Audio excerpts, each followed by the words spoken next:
Hi everyone, I'm Kelly Harrell, author, modern animist, and runes fangirl. Soul Intent Arts is my spiritually focused practice, and you're listening to What in the Weird, my podcast in which I talk about runes, animism, soul tending, and how all of that intersects through sacred activism on my path. I want to thank all of my Patreon supporters who make the sharing of my rune work through the Runecast and the podcast possible with their financial support. If you'd like to support the Weekly Rune, you get full access to the Runecast, no ads, more detail on the Runecast, weekly prompts for engaging the half-month rune in your personal, seasonal spiritual work, and a Galder recording for how to work with the Weekly Runecast through chanting. There are different levels of contributions. If you want bigger rewards, there are options for those. And if you don't want any rewards at all, you just want to show your support, you can do that. Go check out patreon.com and search for the Weekly Rune.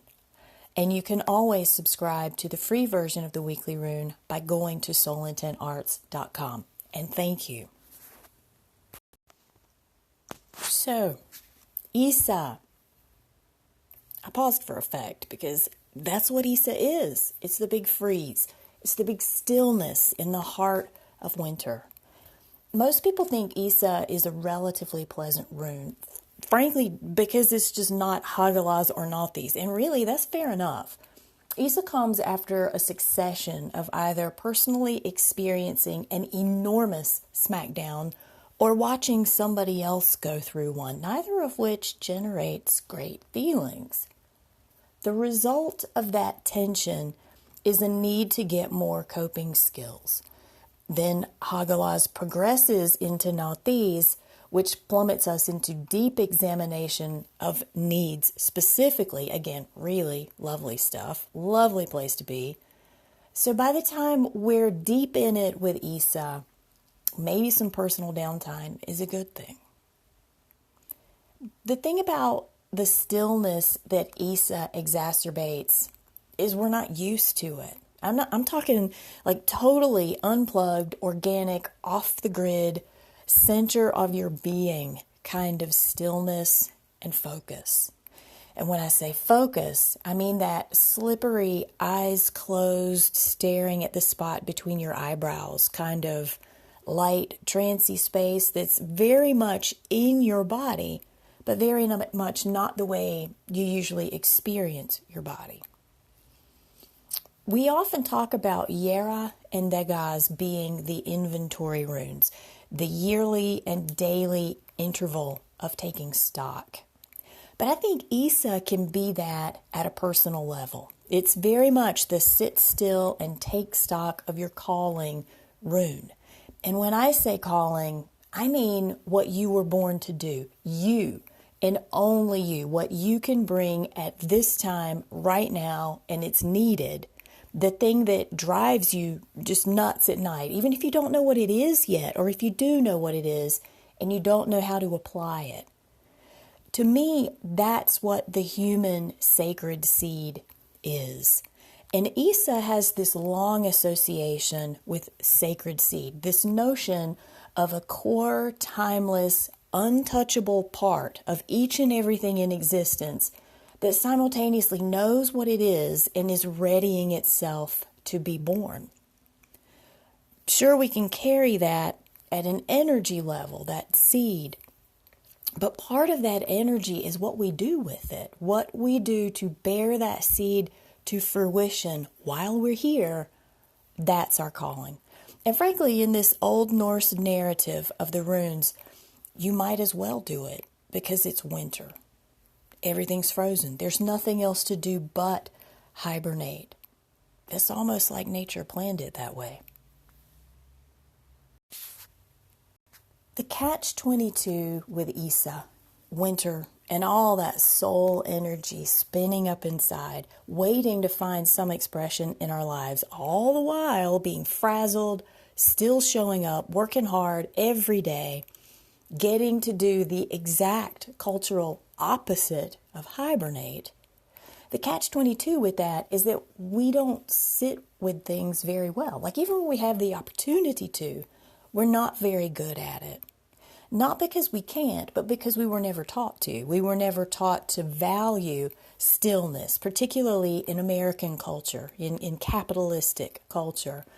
And we've never been taught to value what can be accomplished in stillness. Because when we hear stillness, we think, ugh, limp noodle. Everything just kind of falls apart. No structure, no nothing. And as a result, we never learned how active stillness is and what can be accomplished in that space. We never honed those skills. And yes, they are skills. Few people just show up knowing how to refract back to their sacred selves and live out of it. It takes some experience of being worn back to it and realizing that fatigue and stillness for what it is. With Isa and generally through the runic calendar, we can create that opening and space for ourselves to do just that. We can be mindful about how we use our winter to sustain self-care, to deal with all the holiday shit, the seasonal chaos, and the soul's requirement that we chill, that we sit a spell and listen. To introverts, that sounds awesome. A requirement to isolate and hunker down. I don't even know when it sounded better than that. There's this projection, though, with introverts that in their downtime, that they just sort of slip into an escapist state. And I know that because I do it too.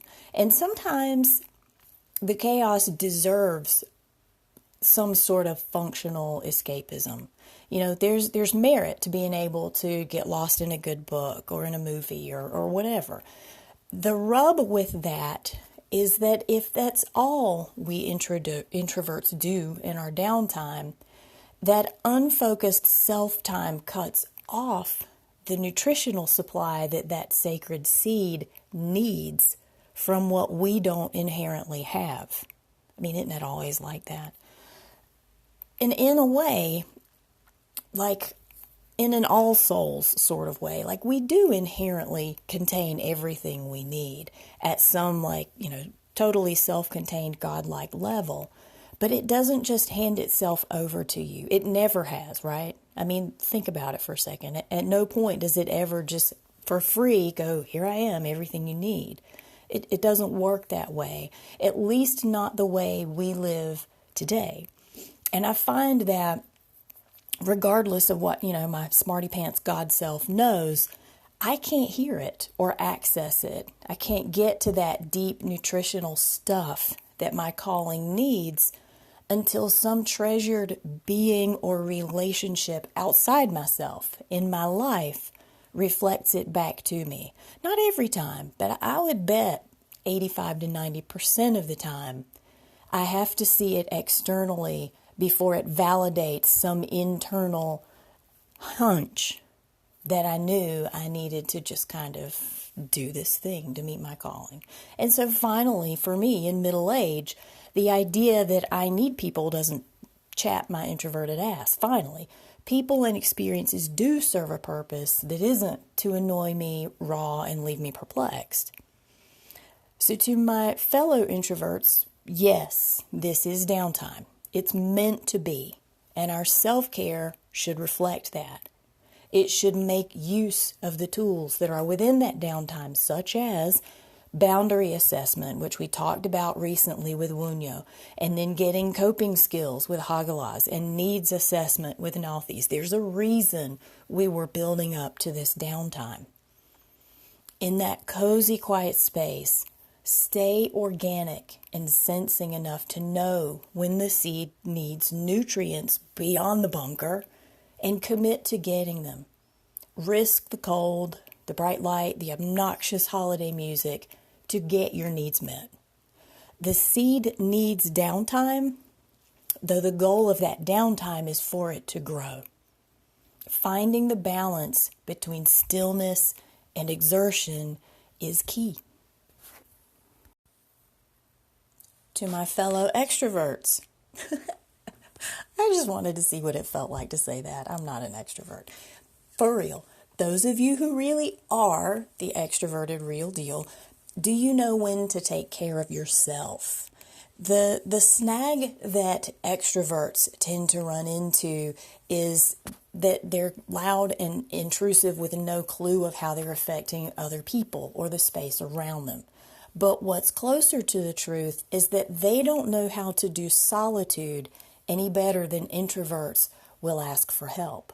So where extroverts tend to soothe themselves and grow with other people, they can become escapist in that as long as they stay busy, they can bypass focused inner work that needs to be done.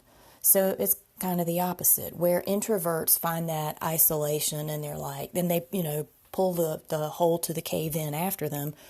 Extroverts can so immerse themselves in the busyness, in the lights, in the people, and the noise that they bypass anything going on the inside.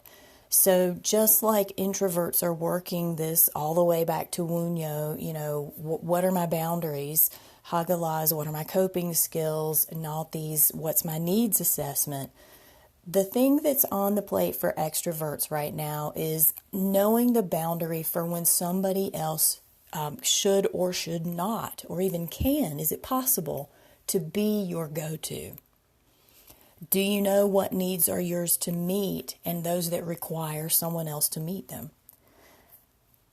And generally speaking, while all the introverts are figuring out the balance of quiet versus help, the extroverts are going to be figuring out which needs are their own and getting the skills to fill them. So hold yourself to that distinction. Again, the seed needs downtime. It's not just about the personality needing expression. The internal needs the downtime. It needs that nutrition from the self-work, and it's a fine balance, all in the name of growth.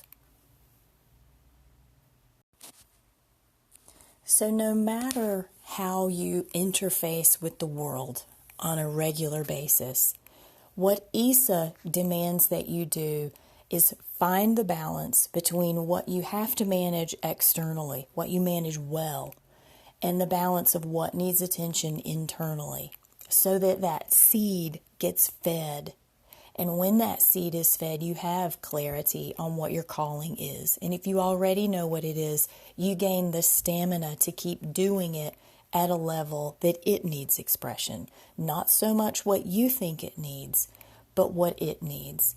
And as with so many dynamics in the runic calendar, this is dedicated time that we get to spend refining this every winter. That's it for this episode. If you have questions or insights about the seasonal runes or how to work with them in a more personal way, feel free to email me at kelly@soulintentarts.com or call in through the Anchor app, which you can download for Android or iPhone. Also, check out earlier episodes by downloading them from Google Play or iTunes and all kinds of other podcast platforms. If you get a chance, check out Everyday Animism, which is a podcast that I co-host with a couple of lovely ladies, also produced through Anchor, and Around Grandfather Fire, another podcast that I deeply love, hosted by James Stovall and Sarenth Odinson. You can also find that on Anchor, and I think you'll find it very valuable. You can learn more about me and my work by visiting soulintentarts.com. And in terms of social media, I'm most active on Instagram at Kelly Soul Arts. I'm Kelly, and this has been What in the Weird.